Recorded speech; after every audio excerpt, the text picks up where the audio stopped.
Hey folks, we are in Mobile, Alabama today, and I know you see that cruise ship and you're thinking, are they going on a cruise? Well, we have been on one in Mobile, but no, not today. And you also see Fort Conde here, colonial Fort Conde, built in the French in the early 1700s. So much history, but we're not going there today either. We are going to the Mobile Museum of History for a samurai exhibit specifically, but we're going to see a lot more things. You know, Fort Conde here has been under French control. It was under Spanish control when they took it from the British, when they were allies of us in the Revolutionary War. So much history here. The fort that you see here was actually built in the 1970s, as well as this brick facade here and this plaque to Jean-Baptiste Bienville. So many things in his honor in Mississippi and Louisiana. Some of the original explorers to the area. The fort that was built in 1970 is a replica of the original. It's about 4/5 scale, and the original fort was torn down in the 1820s because, well, they needed more room for the city. And it's a beautiful city indeed. Andrew Jackson even used the original fort as his headquarters in 1814. But we're not going into the fort. I keep teasing it, but we're not. But next time we're in Mobile, Fort Conde, that for a long time actually served as the welcome center to Mobile, next time we'll be paying you a visit. But now on to our destination, the History Museum of Mobile, just a short walk from Fort Conde, and it has a ton of history within the building itself. In fact, it used to be the old city hall. We've been here to see exhibits on Pompeii, an exhibit on the pharaohs of Egypt, and then today, the samurai. Really excited about it. And now we're going to see true works of art. The miniature collection of Aaron Friedman.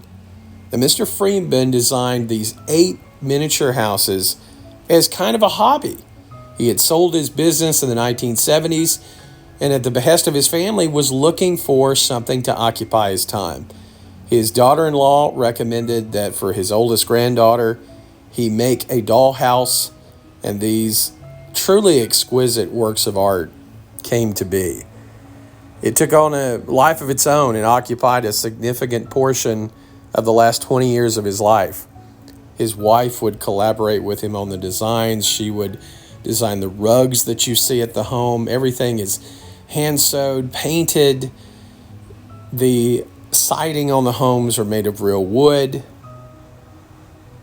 One for each of his granddaughters, one for his wife, Sarah. Each house is built to exacting 1 inch to 1 foot scale. Took a year or more to plan and build.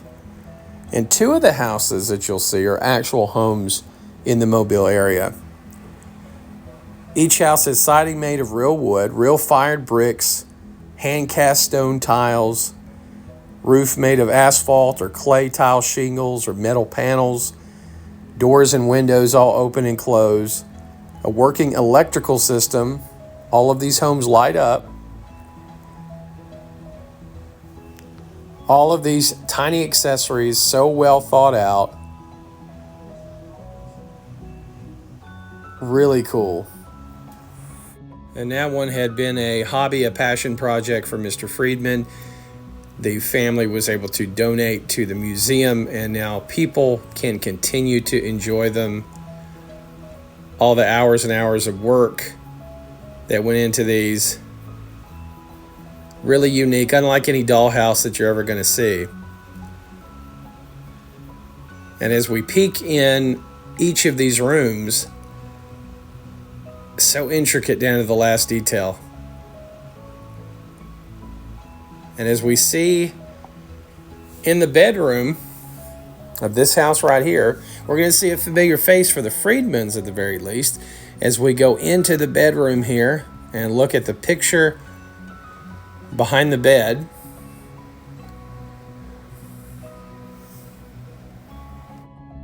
We can actually see the picture of Mr. Friedman's granddaughter and the inspiration behind this project.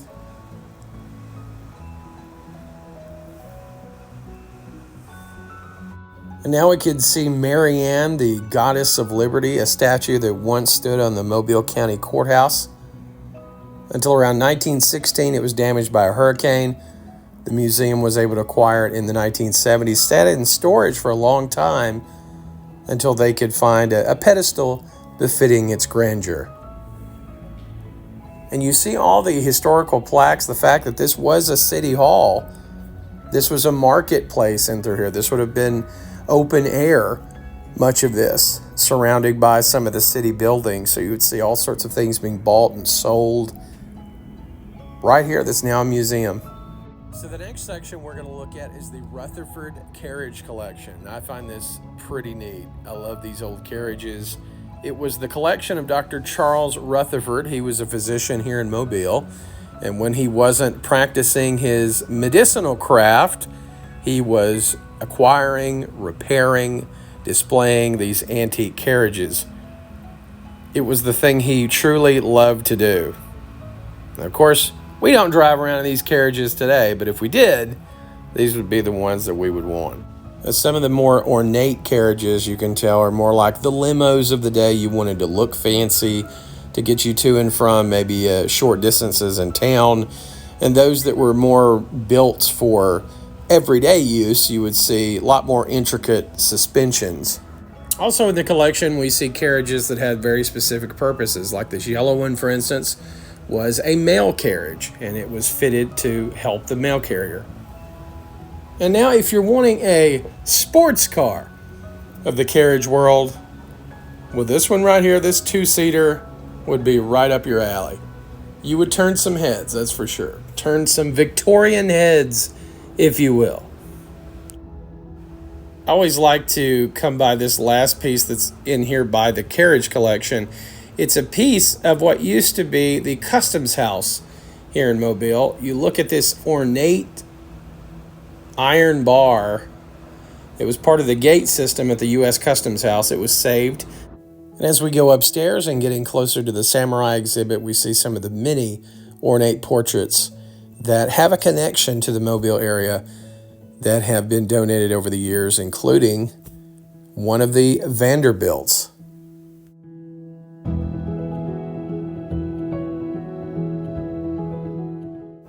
And it does appear that we are getting ever closer to the samurai exhibit. Samurai Sunset is a joint venture from actually a museum collection in Italy, in Florence, Italy, that travels the world and thankfully is now here in Mobile, Alabama. I want you to just enjoy this collection, so this will be the last you'll hear from me.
As we leave the samurai exhibit, there is a very cool panoramic artistic view of the history of Mobile, from first contact with the natives all the way up to present day.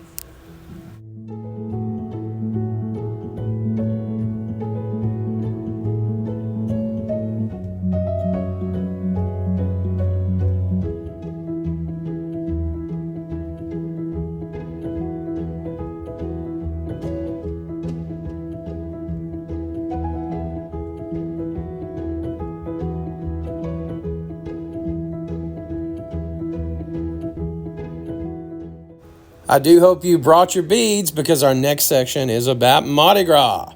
No, not that Mardi Gras in New Orleans, the Mardi Gras that happens right here in Mobile. Mobile has its own cruise and has its history that goes all the way back to the 1700s. In fact, most people here in Mobile will tell you that Mardi Gras started here. Now, there's a little bit of history that says it started in Louisiana, but we're not going to say that.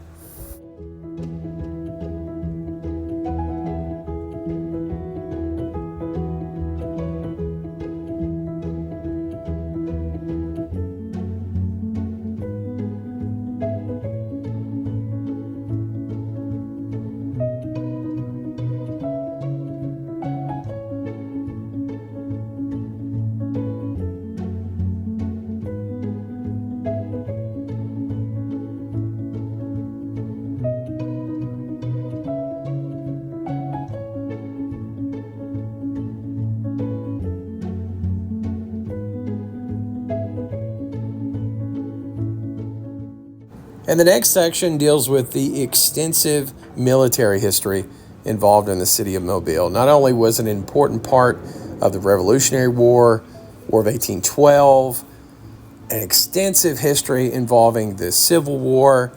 Mobile was a very important port, as it is today. And once you cut off supplies coming in, it made it that much harder, for instance, for the Confederacy to continue to function. We also see the history all the way up to World War II, the important shipbuilding that took place. Lots of items from the CSS Alabama that took millions in dollars worth of damage done to the Union Navy, as well as merchant vessels. World War I, so much history here.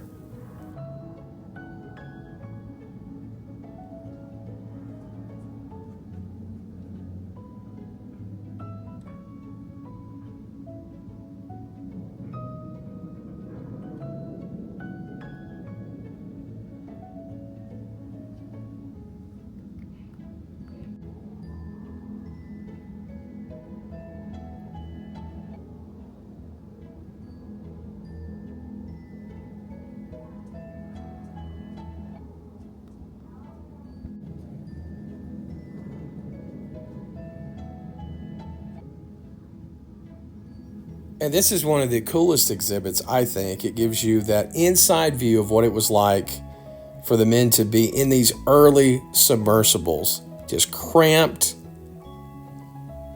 Definitely couldn't be claustrophobic in one of these.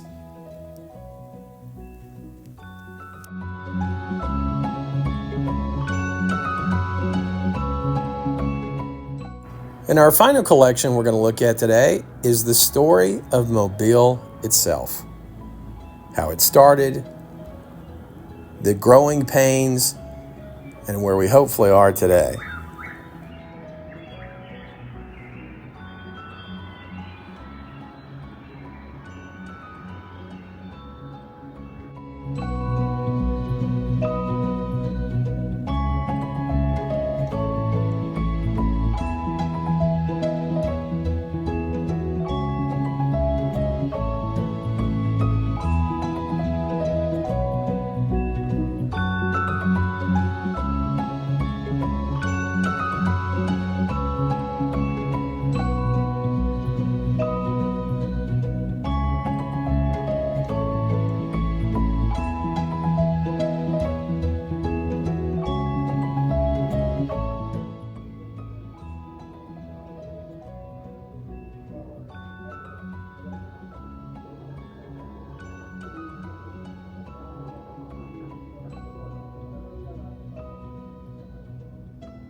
I was blown away to see that this is an actual conquistador helmet and conquistador sword.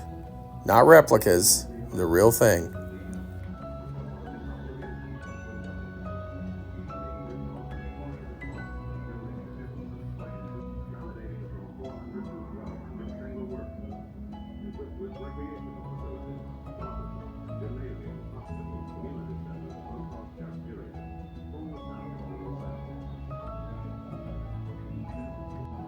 And in examining our history, we have to look at the good, but also the bad.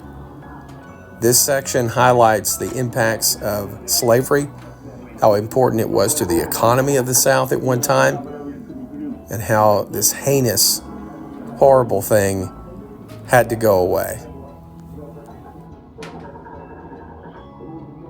Also contained in this section is a lot of memorabilia and a lot of literature on the fact that Mobile played a very important part in the civil rights journey of the United States. Mobile is not often a city that is looked to for that, but it played a vital role. Some of those important conversations happened here first. And a lot of times Mobile doesn't get credit for that, for some of the great work that citizens right here did to get us to a better sense of equality. During the period around the death of George Floyd, when a lot of statues were coming down, this one of Admiral Raphael Sims that had a prominent place within Mobile was a statue that was taken down. That does have a role here in the museum. Was it the right thing to tear it down? Well, we won't debate that today. And our last section that we'll look at is the important role that the men and women of Mobile played in the war effort during World War II. Shipbuilding, vital munition support as well coming out of Mobile. A very proud heritage, very hardworking people here. Appreciate so much you being with us for this trip to the History Museum of Mobile. I highly suggest you come visit. They change out exhibits often. Go see them. You'll enjoy it. And there's so many other museums right around here within blocks of each other, sometimes across the street from each other. Highly suggest you come.